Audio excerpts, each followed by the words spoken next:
আজি আমাৰ ভাৰতৰ যশস্বী প্ৰধানমন্ত্ৰী মাননীয় শ্ৰীযুত নৰেন্দ্ৰ মোদী দেৱে 2014 চনৰ পৰা বৰ্তমানলৈ 12 বছৰ কাল পূৰ্ণ হল।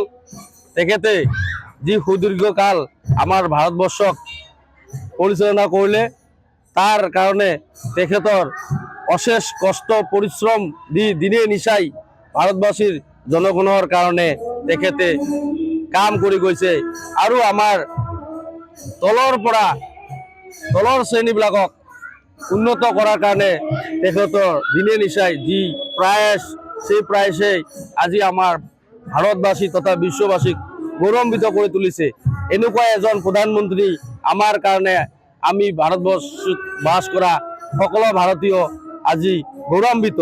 তেখেতে দিনে নিশাই কাম কৰি আমাৰ যি কাম কৰিলে আৰু আমাৰ আগৰ প্ৰধানমন্ত্ৰী প্ৰয়াত প্ৰধানমন্ত্ৰী জৱাহৰলাল নেহৰু তেখেতে 4397 দিন তেখেতে কাৰ্যকাল একেৰাহে কৰিব পাৰিছিল, কিন্তু আমাৰ যশস্বী প্ৰধানমন্ত্ৰীয়ে আজি 4398 দিন আজি ধৰি দিলে।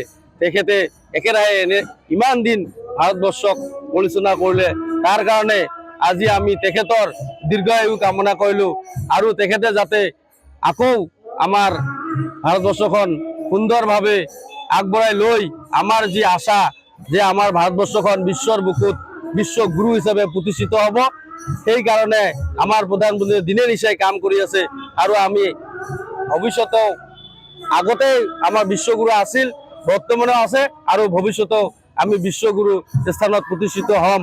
এই আশা ৰাখি আমাৰ নৰেন্দ্ৰ মোদীজীৰ আমি দীৰ্ঘ আয়ু কামনাৰ্থে আজি আমাৰ ধৰ্মশালা শ্ৰী শ্ৰী ৰাধা গোবিন্দ মন্দিৰ প্ৰাংগণত নাম কীৰ্তনেৰে ভগৱানৰ ওচৰত প্ৰাৰ্থনা জনালোঁ।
আপুনি বিচৰা বাতৰি পাব কেৱল নিউজ 18 এপত।